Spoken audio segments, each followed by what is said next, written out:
You're listening to the MLS Fantasy Insider, bringing you weekly tips, tricks, and advice for the official MLS fantasy game.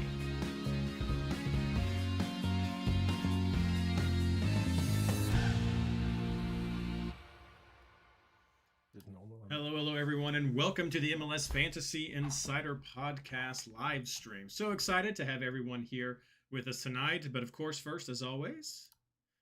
Recording in progress. There we go. Recording is progress. Thank you, Gene, for helping us out. Ashley's not here to remind us, but that's why we have Gene. He needs like an honorary recording in progress shirt or award or something like that. So super happy to have you guys here tonight. We've got a really fun show in store with a multilingual theme to it tonight. So it's going to be really fun. Give me just a second to get all of the social media set up. Whoops.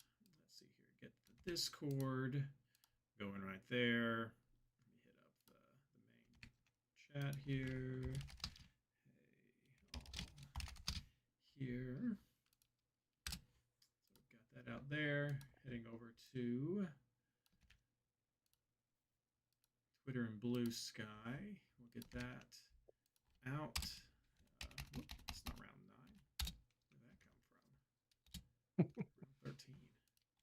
Goodness gracious. I can already see on YouTube that I have some fans. Nice. Yes. So we've got that out on Twitter. We'll get this out now on Blue Sky. I think I did some plugs today on Twitter, but I may have forgotten to cross post on Blue Sky. So we'll see if people remembered from Blue Sky. Check it out.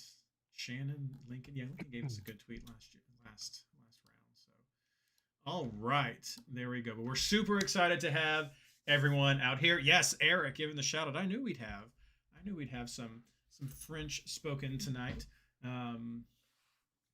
So we'll get all that going. Let's see here. So yeah, excited to break down the double game week. Excited to have Pascal with us, and so we will jump right into.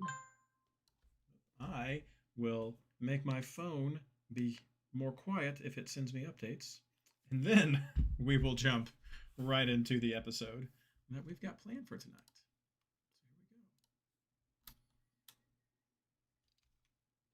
Hello and welcome to the MLS Fantasy Insider, our preview of round 14 of the 2025 MLS Fantasy season.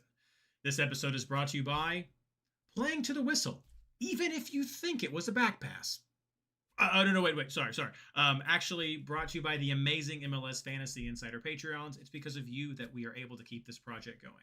Head over to patreon.com to find out more, /MLSFI, to find out more about how you can support the project that we have kept going in this very fun community. I'm your host, Reid Conley from MLSFantasyBoss.com, and tonight I'm joined by my stand-in partner in fantasy, Meg Turner. We'd also like to welcome our very special guest, Pascal Roussel, host of MLS Fantasy Hebdo, a French-speaking MLS fantasy podcast in Canada. How are you all doing tonight? Good. Good. You want my answer in French or I continue in English? Oh, I would love to have it in French. Ça va très bien. Merci de l'invitation. Ah, fantastic. And if you have joined us from Pascal's podcast, MLS Fantasy Hebdo, very welcome to have you on the not on the show. We're welcome to have you in our audience. I know that he shared with me that we have some people who cross-listen or join every now and then. So very excited to have you. And I know we have other Canadians who join us pretty frequently on the show. So really excited to have you here tonight, Pascal, because we've been doing a great little interview series that we've kind of made the theme of this season. And I think we first connected last year, if memory serves, and you were kind of talking about what you were doing, about the show. I think you would ask me if I spoke French, which I know must have been like a shot in the dark for what you were doing. But I'm really excited to hear about your fantasy journey. So how did you get into MLS fantasy, and what's your experience with the game? Well, first I want to say, Reid, that I accepted the invitation because you told me the first 15 minutes would be in French. That Meg was speaking French, so that's right. What? Uh-oh. I have to get my Google Translate going. Okay. So I started playing as a player 4 years ago, or three, I think it was 4 years ago, as a simple player because the two guys who are the host for the CF Montreal games on television, Frédéric Laure and Vincent Détouche, I was following them on Twitter, and they said they would start a league of MLS Fantasy. I didn't know about MLS Fantasy at the time, to be honest, but I was interested to jump in it, so I started playing in their league. Then 2 years ago, I might be lost in the years, but 2 years ago, I became quite good. I remember week 14 of the season 2023, I finished first overall. So I said, okay, I think I understand this game. So I was quite happy. And at the same time, the next week, I received a call from a guy doing a podcast in French in Quebec called La Radio du Ballon Rond. And he called me and said, well, Pascal, you're quite good. I can see you're quite good. I've been following you playing MLS Fantasy Draft. And he said, do you think you could host a special show on the MLS Fantasy Draft? Well, I think I could because what you didn't know at the time is I have a radio background because when I was young, I wanted to be a radio announcer. I didn't end up being a radio announcer, but I knew I was able to do it. I'm a teacher, so I can speak. So then we started a podcast, just like in French. The only example I had in mind was your show, MLS Fantasy Boss. So I didn't reinvent the wheel, to be honest. So I created a show that really looks like your show. Well, we can't really modify it because anyway, there's only one good structure for it, and you had it. So we kind of copied your show. So we're doing exactly the same structure. At the beginning, we talk about the week before. We are giving advice on which player to choose. At the end, sometime I like to have a little quiz to ask some question about the MLS Fantasy Draft. But that's how I started the podcast. It's called Well, MLS Fantasy Hebdo. Is it Hebdo. clear? Is it Is that? clear for you? Hebdo, what does it mean? I don't know what that means. I think I was also emphasizing the H too much. Oh, hebdo, it doesn't matter. So hebdo is a short word for hebdomadaire, which means weekly. Oh, okay. Simple as that. Makes sense. Simple as that. MLS Fantasy Weekly. No, Yeah. that's fantastic. I mean, so touched that you like the show enough to try to copy it, and that's a fun connection because my college degree was in broadcasting, and so I have some of that kind of background as well, and I'm old enough that we were also still being trained on some radio techniques as well. So I definitely relate, and that has been a help for just talking to people. So fun times. That's a fun connection.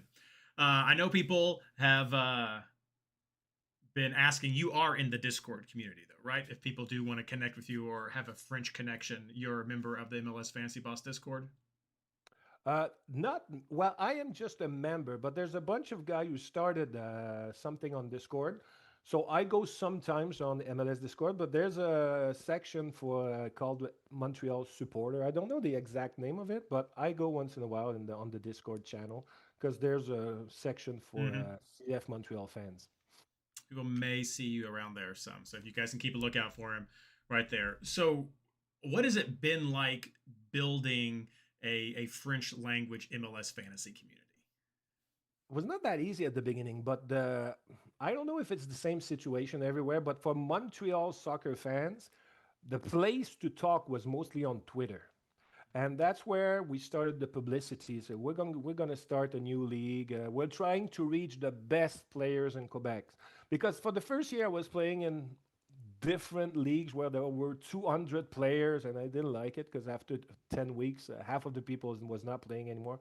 So I tried to find everybody who was a good player in Quebec and try to have a league, a head-to-head league with players with the best players from Quebec.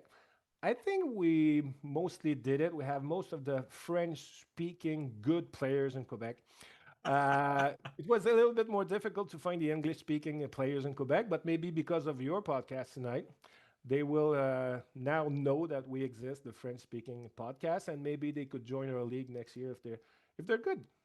Absolutely, great little competition right there. And yes, head to head in my mind is still just the way to set up the leagues. And Yeah. as I know, you've joined the leagues that we have this year with the Host Invitational, Yep. and it is tough competition. And so once you start assembling some of the best players in the game, it's really humbling to be like, oh my gosh, Yeah.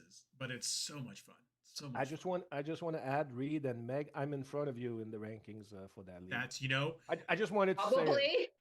no, that is fine. I mean, we have a long-standing tradition on our show that like you are welcome to brag as long as you can back it up and own it. So I mean, own it. I love it. That's Yeah. fantastic.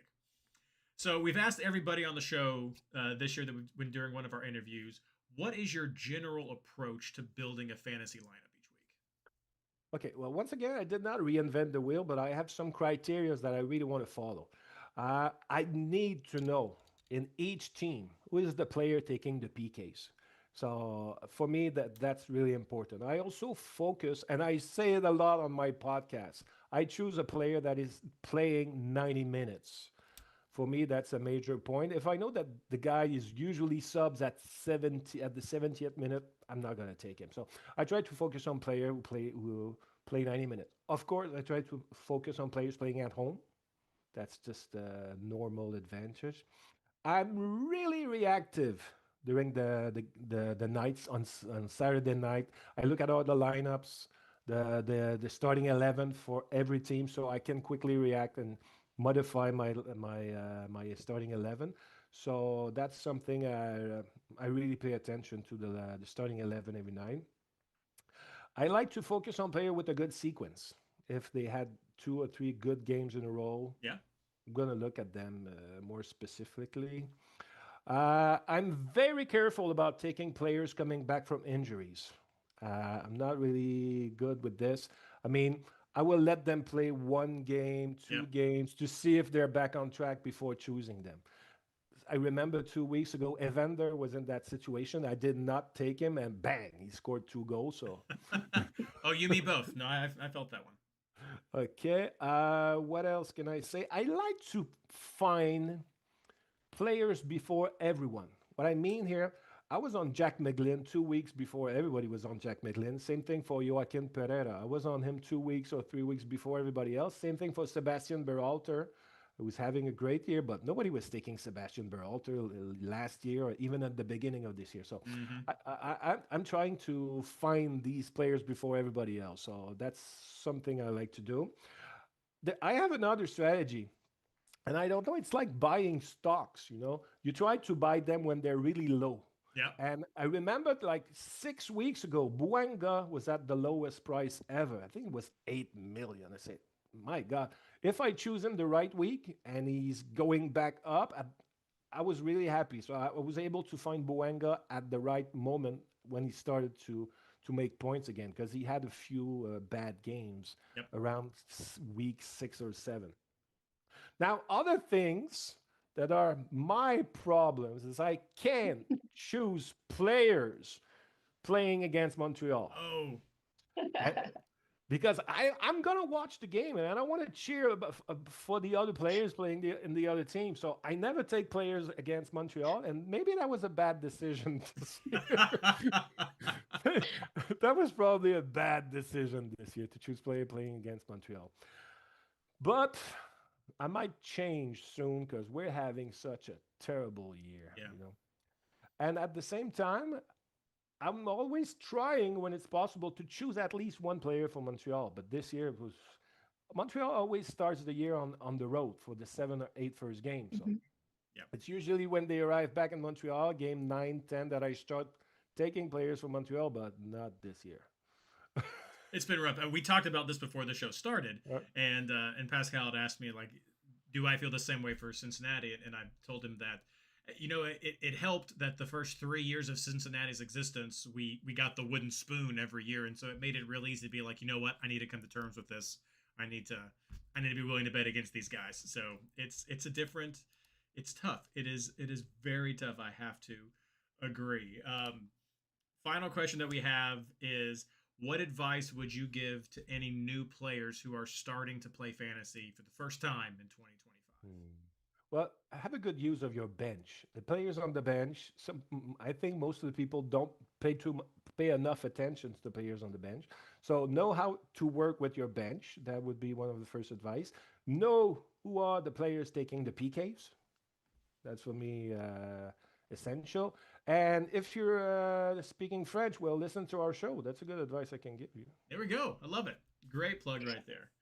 Well, thank you so much, Pascal, for joining us tonight. Very excited for you to share your thoughts and insights as we get into our recap and into our player picks coming out of a big double game week. So we'll let you take a quick break, refocus, and Meg, let's talk about double game week round 13. How did you do and what did you learn? So I ended on 137 points, which isn't horrible, but I was hoping for a little bit more. Ended up falling from like 32nd to 47th in OR. I got the cap right. I capped Boanga, avoided Bessie. So that was definitely a good thing. Surprises like Toronto coming back game 2. The amount of clean sheets that were happening, that were teams that were not picked as popular choices. And then, of course, NYC, who somehow managed to grab a double clean sheet. I bet against or for them, and I was not on that this week at all. So, and then Miami, who did score goals, but somehow did not have much Messi involvement, was my other kind of surprise. Disappointment would probably be Messi, although I guess wasn't entirely a disappointment because I know there's some people that capped Messi that were higher than me in OR. And then my takeaway would probably be San Diego at home still seems to be pretty solid as far as an attacking play. I'm not quite sure, or excuse me, I said that wrong.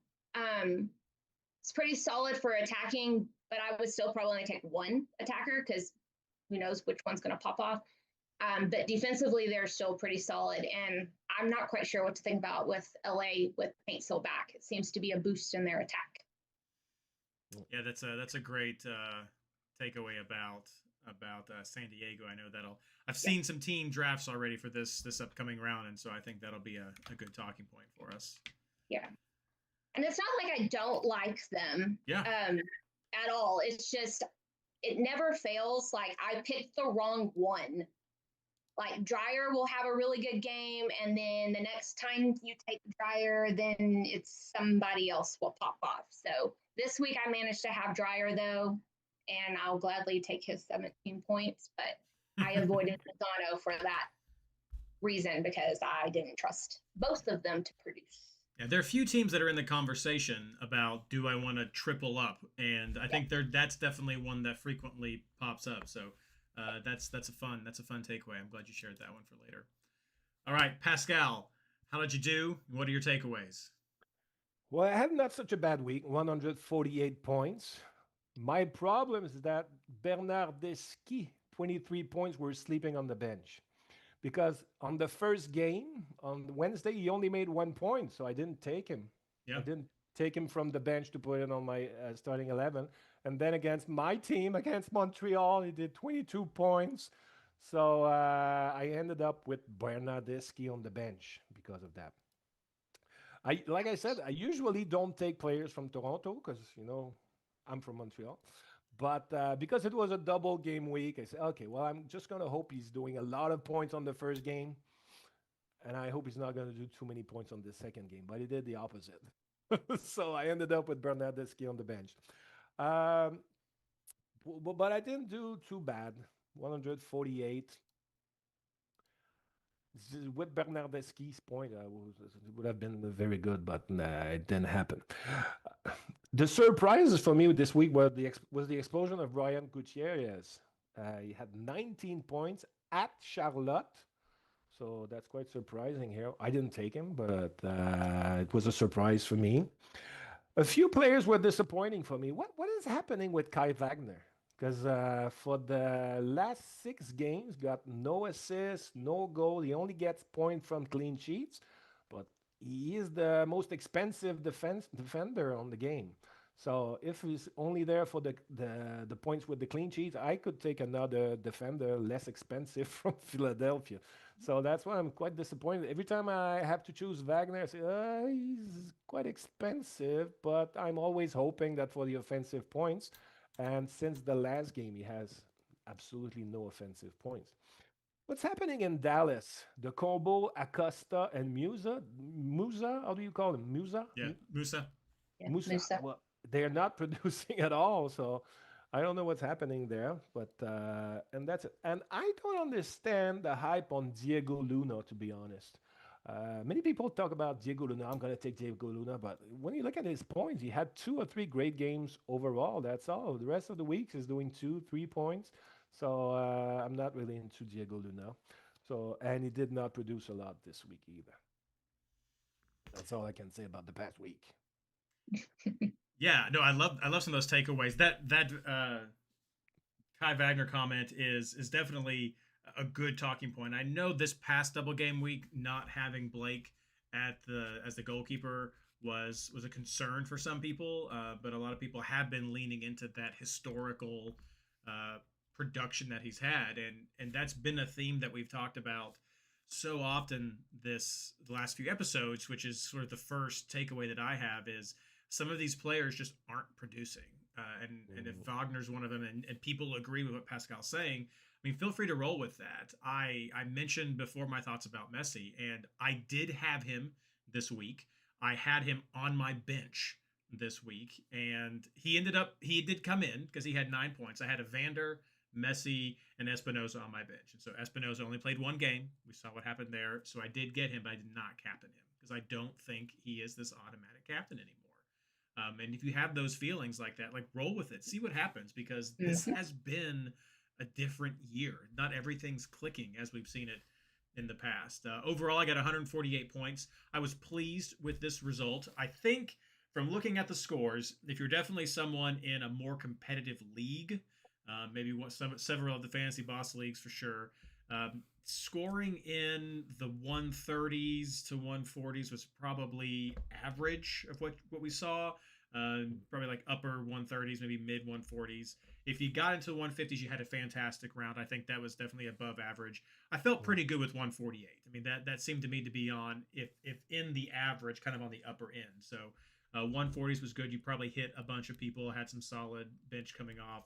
I'm at 146.8 value, so I feel like I can generally afford who I want. Not always, though.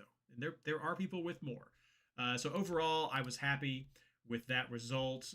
As far as the players who I rolled with, I already told you I had Evander and Messi on the bench. I went with Bouanga as my captain, so I was really happy to get those points right there. I had hoped for more in the game in El Trafico, just because of how LA had been playing, what they had given up in their first game. I thought that was going to be a really good result for him. So a little bit disappointed in that.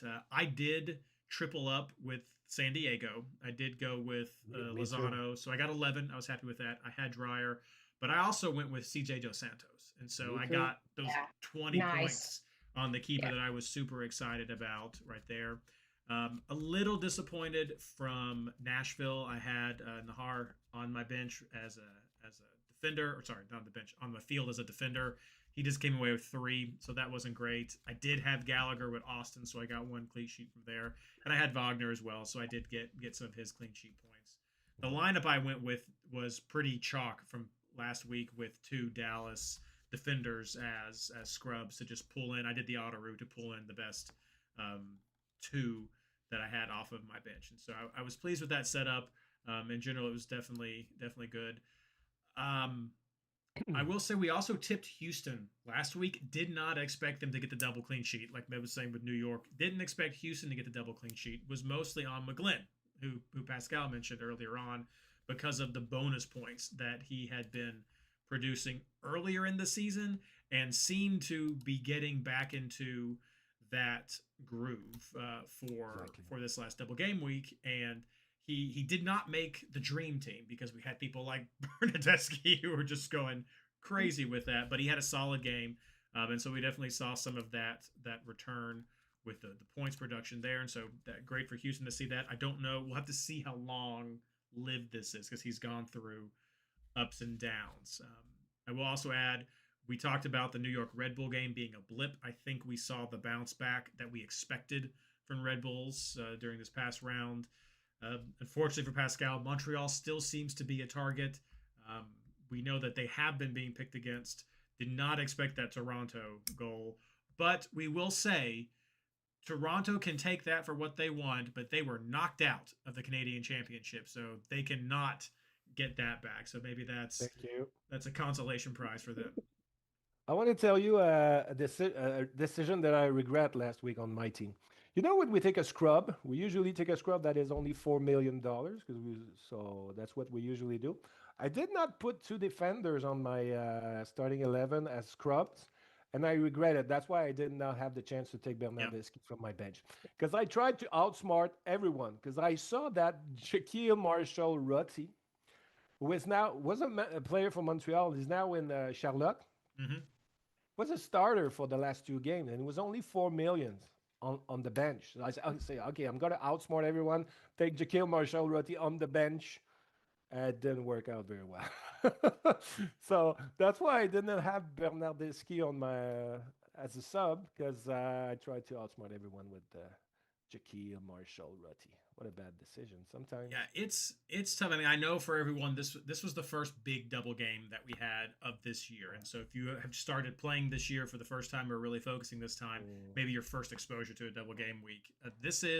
It's tricky. If you're trying to do some of the more traditional or typical switcheroos that we would use throughout, like you could use this round, a more traditional switcheroo, it's tough. It is tough because of how the games line up. Sometimes it works. I mean, there have been double game weeks where it has been possible to preview two games before really locking in to something. And it's just usually not worth it to go with a single game week team to go with it. So it can be very rough. And so for me, the auto-roo is usually the best way to go, just the standard fantasy transfer system. But you can just force that by picking the right players. And those couple from Dallas were guaranteed non-starters. So that's what that had. The last couple of things that I'll mention is Atlanta still looks like a target. LA Galaxy to me still 100% looks like a target. Though I do like that tip that Meg gave, that with Paint still back, some stuff's starting to change, but they're still giving up the goals. So they're still teams to target against. And the big standout to me was Charlotte. We had talked about how, they've been giving up some goals. They're not quite as solid. Those two back-to-back defeats that Charlotte has this past week, didn't quite see that coming. I'm going to load back up the schedule real quick so I get the goals right. The Orlando-Charlotte game, we always leaned towards Orlando. Ojeda came back, so we saw that. But the 3-1 was a bit more than I had expected. Happy to see because I had Ojeda.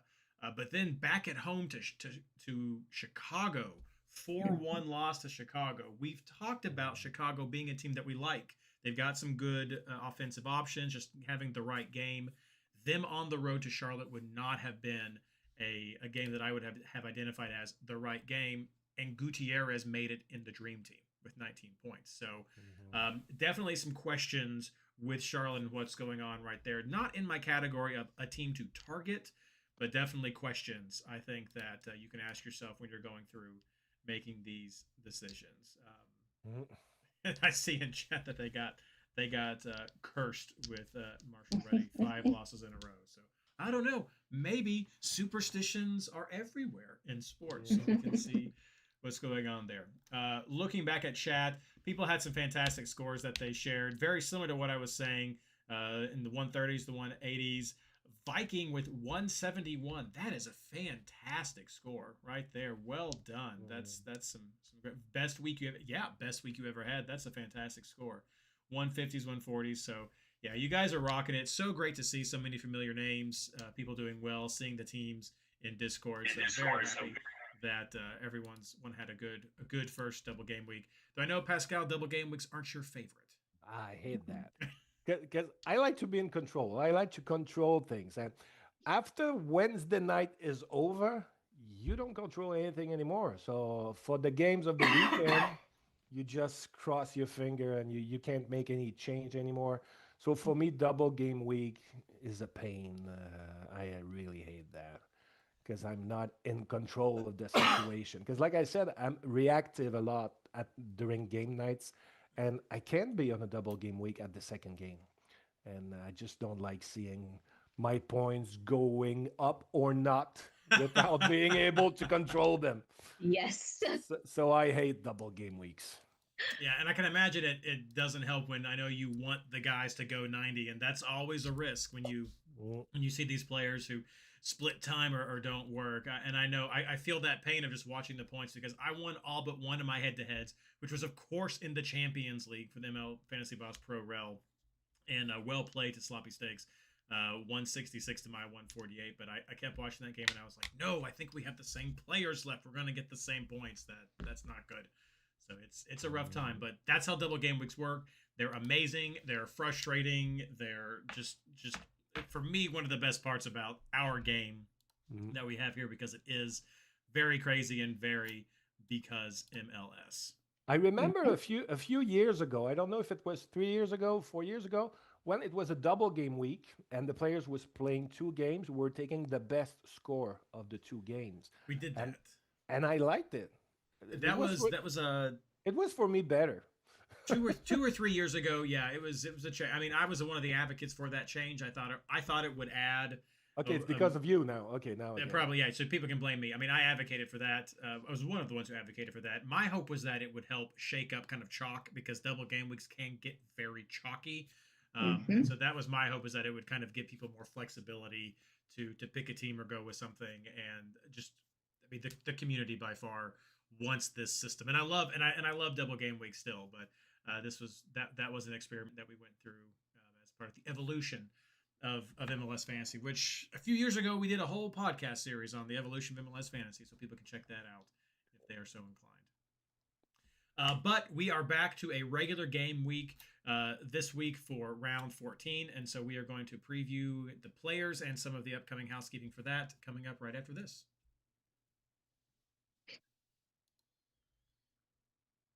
Let's see here.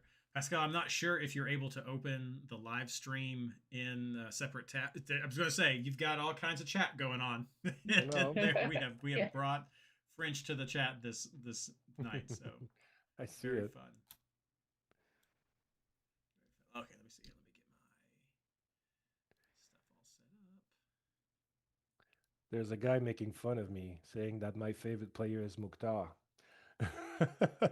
Because there's a story between Mukhtar and I. It's like a bromance. I was always plugging Mukhtar is going to be good, but for a few weeks it was a disaster. So I said, okay, the bromance is over, and people are making fun of me. Well, it's like mine with Barrios, how he never scored whenever I had him, and always did well without it. So we all that's when you know you've made it with the podcasting and fantasy community, when you've got your little thing that sticks around. Let's see here. Well, I'm done with my guy too, so it's okay. There you go. I always went Valakari over Dryer, and he's not been starting. So I'm like, we're done. No longer even entertaining that idea. So. Which player are you talking about? I didn't hear the beginning. Valakari for San Diego. Ah, okay. No, yeah, right. Yeah. All right, so we've got the graphic updated for the stream. We've got the social media out on Twitter X and on Blue Sky. So if you could be so kind, please do share that. It helps us so much with the interactions and everything. So I think we're good to go here. So I almost choked on some water a second ago. That was no good. But we will get started. Hello and welcome back. We're talking about some quick housekeeping as we talk about the players who we are looking at going into single game week, round 14. Just so everyone's on the same page, though, games start this week on Saturday, May 24th at 3 o'clock p.m. Eastern Standard Time with Seattle versus Dallas. After that, you have your pretty typical Apple TV starting time here. We've got a 40-45 game, a bunch of 7:30s and 8:30s. Only one 10:30 game this week, so keep an eye on that. You got RSL at 9:30 against Vancouver, but only one 10:30 game if you're planning some late week shenanigans, late day shenanigans. But we do have four teams who are playing off 2 games on Sunday, May 25th. New York City FC versus Chicago Fire at 3 o'clock p.m. And then Atlanta hosting my FC Cincinnati at 7 o'clock p.m., both Eastern Standard Time. So a nice little mix of games, a nice little break before we kind of get back into some more double game week funness. But that's the way it all breaks down. But that's just MLS. There are other championships, other competitions that are going on. And so the first one we're going to highlight is, of course, the Canadian Championship. We have both Montreal and Vancouver playing in those games. Both of them are going to be away games for those teams. Pascal, I'll let you jump in right here. Is that, for those of us not familiar with Canada and its cities, is that long travel expected for those teams? Do you expect that to be okay? So that shouldn't be too much with. They're playing in Hamilton, which is like 1 hour from Toronto. Okay. So it's not that far, no. So not too much, but that is happening on Wednesday, I believe. So Tuesday. Oh, there we go. Tomorrow. Yeah. So it's tomorrow. Exactly. So there are some games playing for Montreal and Vancouver that are also this week before we get to the weekend, and for the U.S. based teams and Toronto. They're they're out of this one. They're not in this one. No, we eliminated them. We eliminated them. You got rid of them. They are out. I mentioned that earlier on. Yeah, but what I'm getting at is U.S. Open Cup is going on as well. We have several MLS teams who are in that as well. New England and San Jose are playing at home on Tuesday. Chicago, Portland are playing away on Tuesday, just like Montreal and Vancouver are for the Canadian Championship, but Chicago and Portland for Open Cup. We have DC United, Minnesota, Red Bulls, Orlando, Philly, and Austin playing at home on Wednesday in the Open Cup. And then away on Wednesday, we have Charlotte, we have St. Louis, we have Dallas, Nashville, and Houston. So all the other MLS teams don't have any midweek games, so this is a legitimate single-game week for them. But everybody else we just rattled off, they do have a midweek game for a different tournament. Keep an eye on those lineups, though. We're getting closer to the end. I mean, I'd expect Montreal and Vancouver to start pretty competitive lineups there, especially Montreal right there. So keep an eye on those. But for the other MLS teams, the U.S.-based teams, there may still be some rotation as we're starting to weed through. But several of these games are 2 MLS teams going up against each other. So just watch the lineups. You'll be able to get some input from there and decide what to go. And when all in doubt, if that was a bunch of just letters being rattled off at you, head over to the MLS Fantasy Boss Discord community. This will be posted, likely pinned, maybe pinned already, at the top of the chat, and you can check that out for an easy access. Or if nothing else, you can just check out the mega reference in the fantasy tools section of the MLS Fantasy Boss Discord. It has these types of home and away games mentioned. It has players to target who are safe scrubs. It has injuries, call-ups, all that sorts of good bits of information, community curated right there. So check that out. MLSFantasyBoss.com/Discord is the best way to get into that community and find these resources. Now let's start talking about players. I know that's why people are here. I know that's why you're reacting to the social media out there. So let's start, as always, with keepers and defenders. Pascal, who are you looking at? Okay, well, the first game of the day is Seattle receiving Dallas. Dallas is having a bad moments right now. So I would go with Stephen Fry as a goaltender and probably take a defender from Seattle at the same time. There it's getting interesting because New might be interesting, but he's the most expensive. Roldan, because of the possible offensive point, and he's only 6.1 million, is another player I might look at. Or Key, the other defender, is only 5.6. So if you have money issues, Key might be a good choice. But I will probably go with Roldan, the lateral, for the possible offensive points there. The second game of the day is San Diego, and the Santos is on 2 consecutive clean sheet.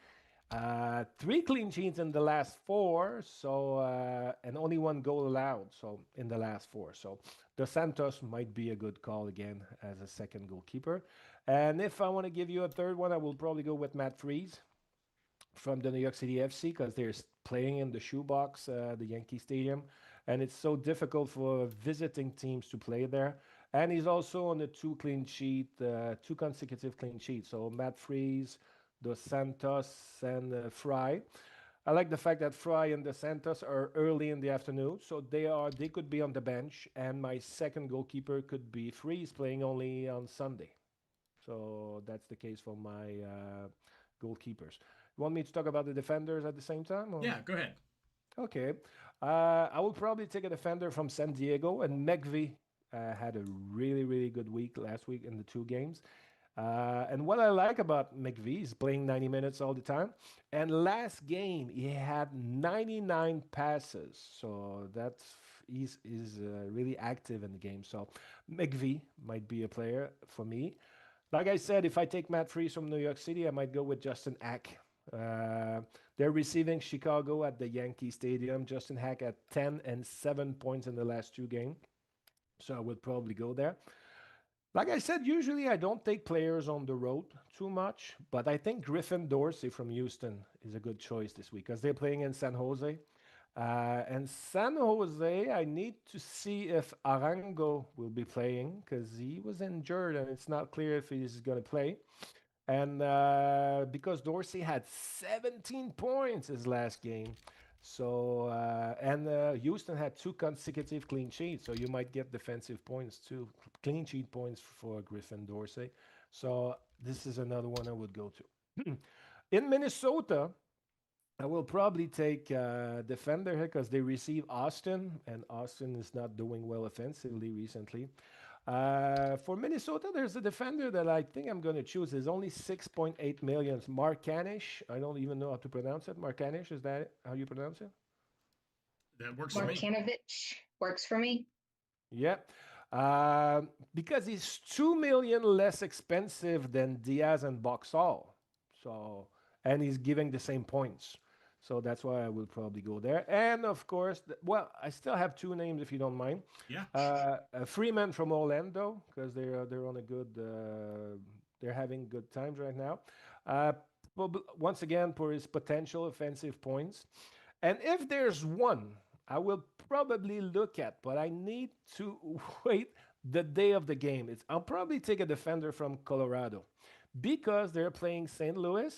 St. Louis is not going very well. There are rumors that the coach might get fired. So it will probably be, we will probably see the Open Cup game during the middle of the week because St. Louis is playing the Open Cup.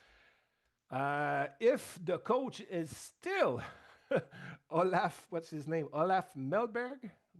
Yeah. If he's still the coach on Saturday, I might take a defender from Colorado. But if they fire him before, what happens when they fire a coach is usually the team has a boost. Get that little bump. Yeah, so I will not take a defender from Colorado if it happens. So that's why I'm going to wait at the last minute to see who's the coach for St. Louis before choosing a player or not for a defender from Colorado. That's all I had to say, folks. It's your turn. Meg. We are thinking very similarly. I have a Galisi to Freeze Keeperoo. I do like Seattle defense, but I'm not sure I want to double up, especially since I want more of their attack. In defenders, I have Freeman, obviously for attacking. I have Bongi for Minnesota, Hack, Wagner or Westfield, or McVeigh, McNair. So same line of thinking, same teams to target. I have a question for you because you said Bongo from Minnesota, probably. Bongi, yes. I cannot pronounce his last name, so Longwane, Bongo yeah. Longwane. But the thing is, for me, he only played 28 minutes last game. Was it because of rotation? I don't know. But he is coming back from injury too. That's right. So, and I think last week was a little bit of rotation as well. Yeah. Well. Okay. Well, that's probably the reason why I didn't choose him. Okay. Yeah, I'm looking at a lot of the same players. I think that Colorado shout out is definitely one that's not on many people's radar. Because like you were saying, St. Louis has struggled some, and they're on the road, and so that could be a nice little blip for them. And it's tough to come into that altitude at Colorado. I think Fry is going to be a very chalky pick this week, playing that early 3 o'clock game, and as you mentioned, Pascal, just some of the struggles Dallas has had.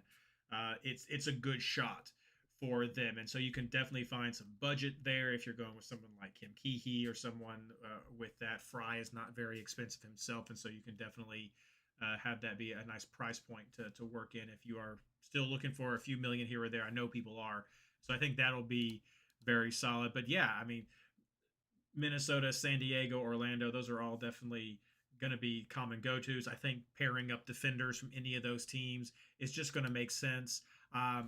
I don't think I would triple up. I have seen some people dabbling with some triple ups with some of these teams. I think that's too rich for my blood with just the way that things are lining up. But I do think pairing up your keeper is good with a defender this week, and you can do it on both sides of your keeperoo.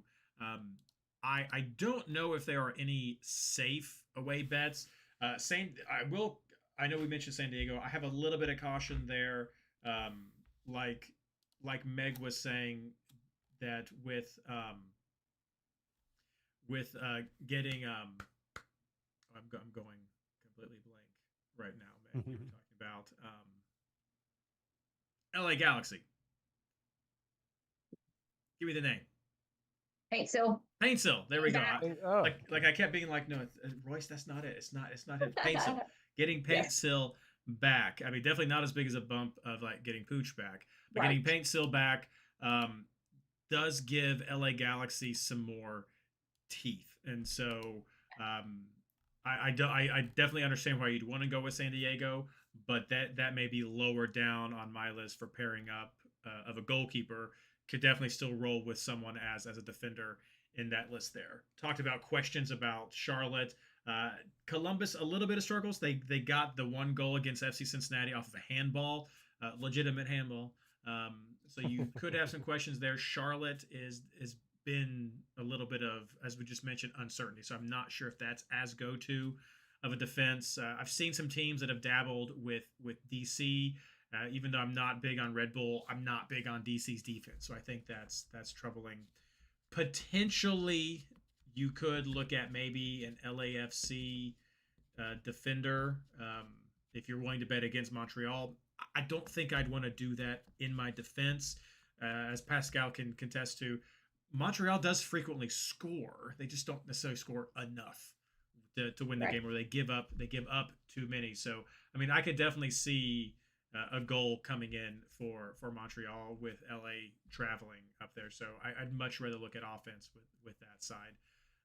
It's just not a lot of the teams are fantastic. I know there's question marks about Philly after what's going to happen with Miami. Are they going to have a bounce back from this round? And the one that's up in the air for me that we haven't talked about, Real Salt Lake versus Vancouver.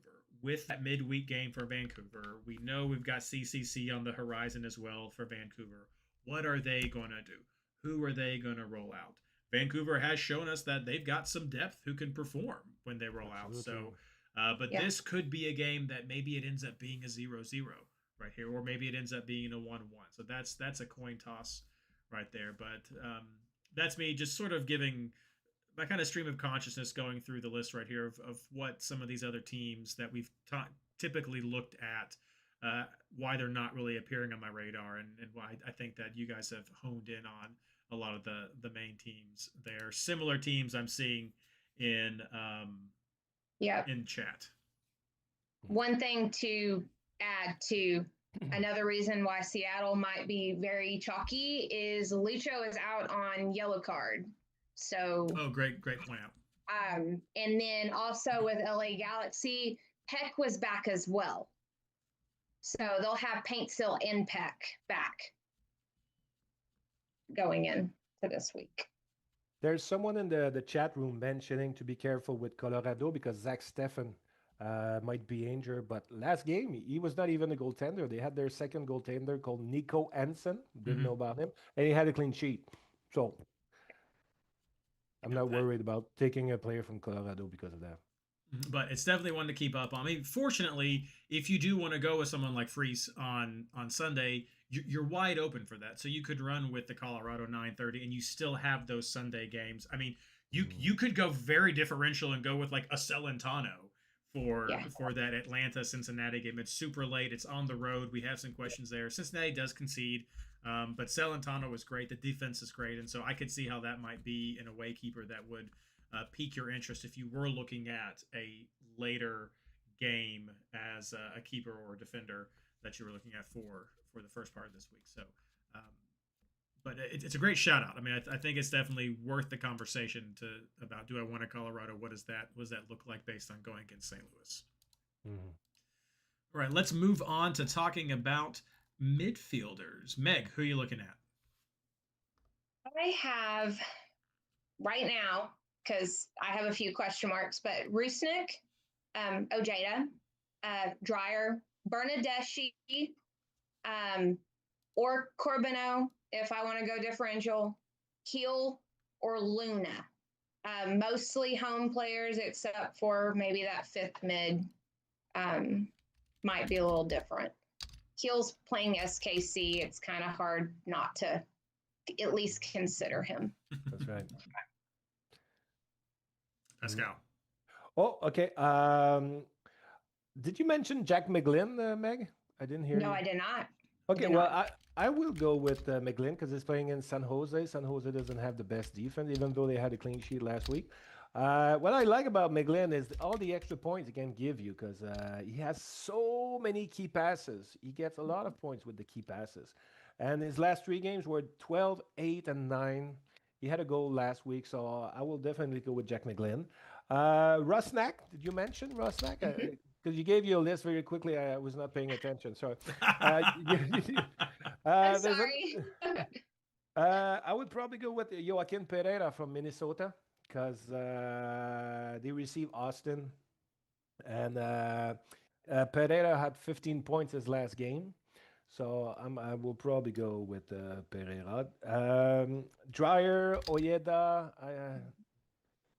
Did you mention it? Sorry, I didn't hear your list. Yeah, you're good. You're good. Okay, so Dreyer, Ojeda would be on my list, and Rusnak. But I think we have mostly the same midfielder because I guess most of the people will have most of the same players at midfield because the list is not that long. There are many injuries at midfield, and so everybody will have the same 5 or 6 midfielder, I guess.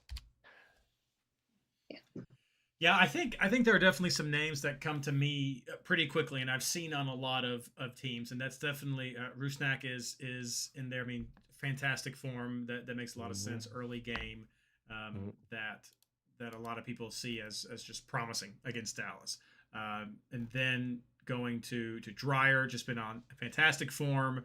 While LA may be getting some teeth back, there are still a lot of question marks about the defense, and so people, I think, are still expecting them to be a team to target for the offense, as we were mentioning earlier on in the show.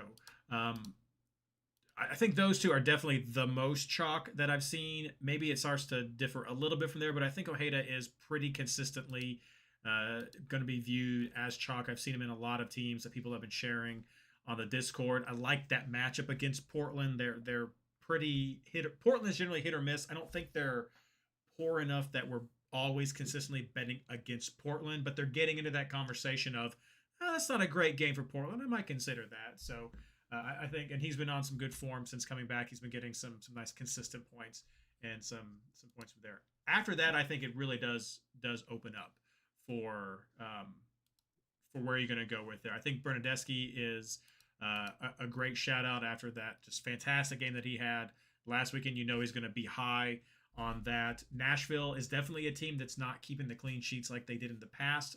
Home to Toronto. They're not playing midweek because they're out of here. So that's going to be a fully rested team right there.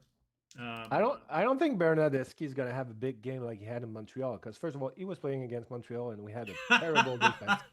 And they're playing Nashville, and Nashville when they're playing on the road, well, they park the bus and they wait. That's fair. That's fair. So maybe he should be further down on the list. A name that probably deserves to be a little bit higher than is Espinoza, because I agree with you, Pascal. Is San Jose are not great at defense, but Espinoza is definitely a key target. And had he played both games last week, I mean, he definitely would have had.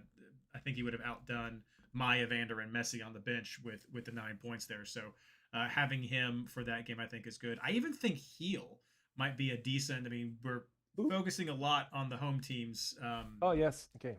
GIL, yeah, Heel with Heel. New England going up against Sporting Kansas City. They've seen a bit of an increase since they got their new coach, but they're still giving up goals. They're doing a little bit better at getting goals, but I think Heel could be someone in the mix. Jordan Mihailovic, I think, is someone that we would put in there again, betting against St. Louis. He's been a little up and down. I know we've talked about him before, and so he can be kind of hit or miss for people. I think McGlynn's a fantastic shout out with the bonus points that he's giving. I can see people looking at Evander as well. He's not been getting the goals lately, but he has been definitely very active in connecting with a lot of those players. He did fantastic with NK this past week. I had mentioned in chat a couple weeks ago that he's been working a lot with some of the younger players and building good connections there with them. And so I think he's really coming into them in that playmaker role, and he's getting some good bonus points from that. But he is on the road, and so you might want to minimize your road players. But I could see that if you wanted him Heel, I could see that those being options right there.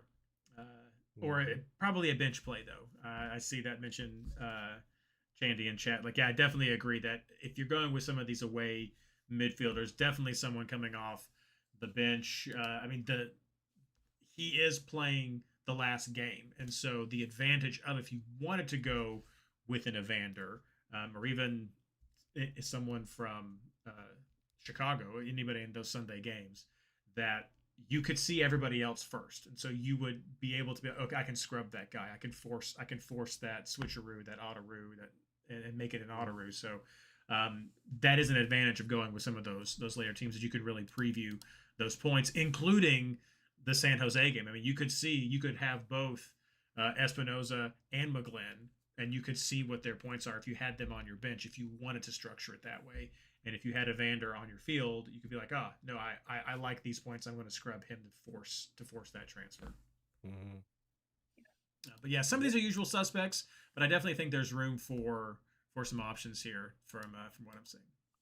Okay. Right. Let's move on to forwards. Pascal, who are you looking at? I think it's difficult to make choices this week for the forwards because there are many injured players. So I think I'm going to have only one forward on my starting 11, and I might put 2 on the bench. So I think that's what I'm going to do. My first pick would be Alonso Martinez from New York City FC, because he had 13 points last game, scored a banger last game. They received Chicago, and they're playing I call it the shoebox, the Yankee Stadium. So they are used to it. New York City players are used to playing that shoebox, but not the visiting team. So I would go with Alonso Martinez. That would be my first pick. Then I don't like it, but probably Bouanga playing in Montreal. I'm not going to put him in my team because, like I said at the beginning, I can't choose players playing for the other team visiting Montreal. But he's a good call. He's probably going to have a lot of fun in Montreal playing against Montreal defense. The 2 other players I'm not sure is Ty Baribeau from Philadelphia, because Ty Baribeau is 2 points or 20 points. It's not in the middle. So if you don't have him in a good game, he's going to give you only 2 points. So that would be a candidate to put on the bench, I guess, Baribeau, and you're happy if you have it on a good day. But Baribeau, I'm never sure. It's always a question for me, and especially last game, he played only 45 minutes, maybe because it was only rotation. I don't know. But Ty Baribeau is what. And if there's one more, I was quite disappointed with him last week. Chucky Lozano. He didn't give me that many points, but he's once again home, and they're playing LA Galaxy. So I guess it's going to be a fantastic match between San Diego and LA Galaxy. Can we call this a derby? Usually LA Galaxy are playing their derby against LAFC, but it's also a derby against San Diego, I guess. Well, do you see it like that? Maybe We'll see. I mean, that's. I mean, it could be a new emerging one for them. And there's so many of these California teams. Like they can have all their derbies. But I guess this is going to be a great game, and players will be motivated, and Chucky Lozano will be extremely motivated on that game. So these are the four names I would like to take. We don't know much about Benteke. Is he injured or not? It's not clear for me. Same thing for Arango. Is he going to come back? The list of injured players is not out yet, so it's difficult to choose on the Monday night. Yeah. But I will keep an eye on them, on the Benteke and Arango. And Navarro, even Navarro, it's not clear if he's coming back or not. Mm-hmm. So that's why I said it's difficult on this Monday night to choose forwards for me. Yeah. Meg, what about you? Very similar. I have Boanga. I've looked at Navarro for Colorado. If he's playing, yeah. Yeah, yeah. Barabo as well. Alonso Martinez, Musvoski for Seattle, Mural for Orlando, and then I really like Tawny for Minnesota this week. Mm-hmm. Yeah, he's had some fantastic games in the last past. Tualeski, I think is that it was. Musvoski.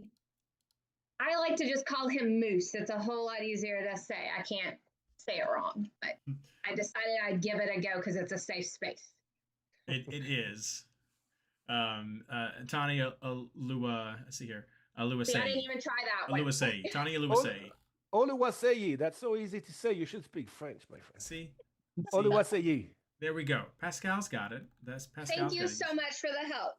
I've had that one on and off throughout the season. Sometimes I feel really confident with it, and sometimes it just gets kind of chopped up with there. I rarely take him because he's not playing 90 minutes, and you know that for me that's a criteria. Yeah. But he had a great game last game. So Yeah. He scored like 13 points or something like this. He's playing home, so it might be a good choice. I like to stick to my criteria. So and playing 90 minutes for me is an important criteria. But he's still a good pick. No, it is. I definitely like it.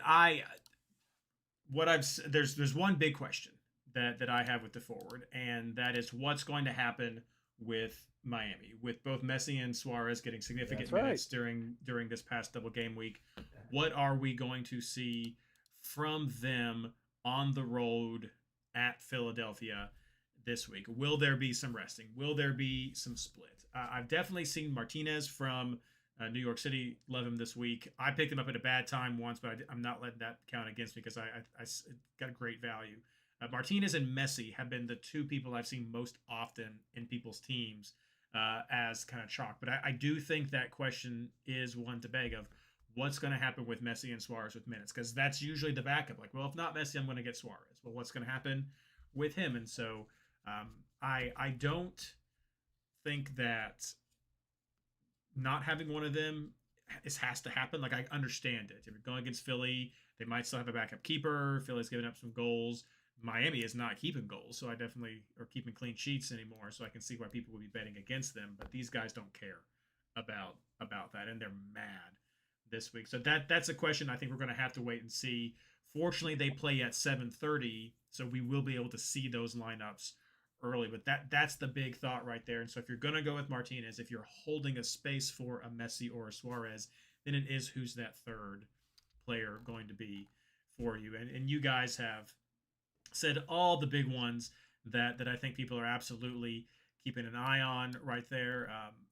I think there are good enough home forwards this week, especially looking at Orlando, at Philadelphia, at Seattle. Like that Seattle shout out is really, really good because Moose has been on just such great form lately. I mean, he had like 5 goals in a row. Then I think he had a blank. Then he got an assist last week. And so he's been on a really good run of form. And so I think that game's going to be pretty good for him.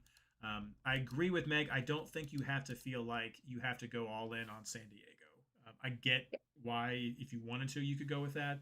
I don't think you have to. That you have other good options that you could go with this lineup. And so that third one is going to be it. And I definitely see where Pascal's coming from of like, Boanga's been on a great run. He's going up against Montreal. Why not just don't look the gift horse in the mouth? have them on your bench. I mean, get your lineup set so you've got a scrub defender, you've got your midfielder on the bench there, and you can have somebody swap in if you need it. If we're talking about, it's pretty rare that Buenga plays the first game. In the first game, because when he's playing on the West Coast, he's always the last games of the night. But he's playing in Montreal, so he's going to be an early pick. So that's pretty rare that you can put Buenga on the bench. That's right. You'll be able to see him. That's a great shout out right there. And it's almost reversed this time because we've got Cincinnati playing a late game, and they're usually early on. And I know that Dinke's been a popular pick, and same thing with Chicago. If you want to go with Kuipers, who's been on such a great run, like these guys are more risky this week because they're on the road. That New York City field is crazy, which really does make me hesitant for the Chicago players. Cincinnati's probably one of the stronger away teams, you would think, just with Atlanta's weaknesses, but they're on the road. And we talked about that a few weeks ago with Cam, just the bias that is home teams in MLS, and it's paid off for a lot of people. So there's a couple of, I can understand strategic away players, but I do think there are solid home options that you have for your picks for this round. Looking at chat real quick. A lot of the same. Giroux, no. The French speaking guys on the chat, they're going crazy. They're making so many jokes. They're trying to make me laugh. They keep talking to me. Love it. I love it so much. I can see it right here. I mean, it's nice to have a Giroux shout out when Ashley's not here, but no, absolutely not. All right, let's wrap everything up with talking about our captain picks. Meg, who are you looking at? I'm leaning towards Ojeda for Orlando. Okay. Maybe Dreyer. It's really still a big question mark at this point. I like Rusnik, but I have this thing about captaining like early game players. It never works out. So I don't think I can roll with Rusnik to this go round. Pascal, who are you looking at? Well, I have the same concern. Rusnak would have been my choice, but since he's playing the first game, I find it quite weird to choose a captain from the first game. Yeah. I don't know if it's right to think that way, but that's why I might not look at Rusnak as my captain. He's going to be on my team, but maybe on my bench because he's playing the first game. Then Ojeda, I have the same names than you, Meg. So good. Buenga would be a good call as a captain too, but I can't. He's playing in Montreal. So these would be my three picks. So right now. Yeah, I think, and I didn't phrase the question this way this week, so you all can feel free to just chime in here as well. Normally I say if not Messi, who? And I think we're moving away from that having to be the scenario of if not Messi, who. I've seen a lot of Messi captains this week already. It's probably the first week that most of the people will not consider Messi because it was a double game week last week. So of course everybody was thinking about him, but I think it's the first week that most of the people will not consider Messi because he's in a bad sequence and they're playing in Philadelphia on the road. So it's quite strange. Is that the first time it happens that we don't mention Messi at this question here? I mean, I've been tiptoeing around it the last couple of weeks, but this is the first time where I haven't phrased it as if not Messi, who. And so I know Messi wasn't in either of your list. And for me, it's the same logic that I had. Like, I'm not discounting Messi, and I'll definitely go through that mental exercise on Saturday when I see lineups. But I want to see, like, is he going to start? Do I feel good about how long he's going to play? Like, do I want to go with Suarez if it's not Messi? Because we've seen him go off as well when Messi is not there. Do I like these other players? Like, I do like Rusnak. I mean, I'd be willing to maybe roll the dice on that, even with it being an early game. Though Pascal's strategy of having him on the bench because you can preview it totally makes sense as well. Ojeda's been on a great run of form. Boanga's been on a great run of form. I mean, there's definitely Dreyer's been doing super well. I mean, there are guys here who have been putting up good points that are home, and most of them are at home that I think you could make a good argument for, of at least to go up against. If someone's just going to say well, he's Messi, he's the GOAT, he does Messi things. He hasn't been. And you can keep that in your pocket, and whenever he does, you go, see, I told you, but he hasn't been. Exactly. That's just what'll happen. And so I think it's a more legitimate conversation this week than before. And so it's one that's going to have to develop over time. Fortunately, Ashley will be coming to you near the end of the week with the final thoughts on captain's recommendations for the shorts video. So I'll leave that to her ultimately to touch on the Messi question. But I'd put him in my top 4. I think I'd put him in there, but it's sort of just like shaking a cup of dice right now for who that top 3 might be, because I do have some question marks about him that I don't feel like he deserves the automatic ACM sort of title. Maybe that's a hot take, but Nope. it's the one I'm going to make. Full agreement. Full agreement. Oh, I see a mention of an Espinoza captain. Yeah, I could definitely see him coming up into the lineup with his just historical points and that Houston game. I mean, Houston's not. I mean, they got 2 clean sheets last week, but I mean, they can definitely be scored on. So yeah, I could definitely see that being a great shout out as well. All right, well, thank you so much, everyone, for joining us tonight. It's been very fun, especially for those of you who are joining us from MLS Fantasy Hebdo and having Pascal here and Meg here to come on to us tonight. Ashley wasn't able to be here because she had a family emergency. I didn't mention it at the top of the show, so our thoughts are with her right now, but we expect her to come back. And so very happy everyone could join us who could be here. Let's wrap everything up with our plugs. Pascal, what would you like to plug? The only thing that comes to my mind is you should try to listen to a podcast in French, MLS Fantasy Hebdo. We only have an audio version of it on Spotify. We're not doing it on camera like this because I'm too ugly. But so it's available on Spotify, MLS Fantasy Hebdo. It's a weekly thing. That's why it's called Hebdo for hebdomadaire. You have learned a new French word, Reid, today. There we go.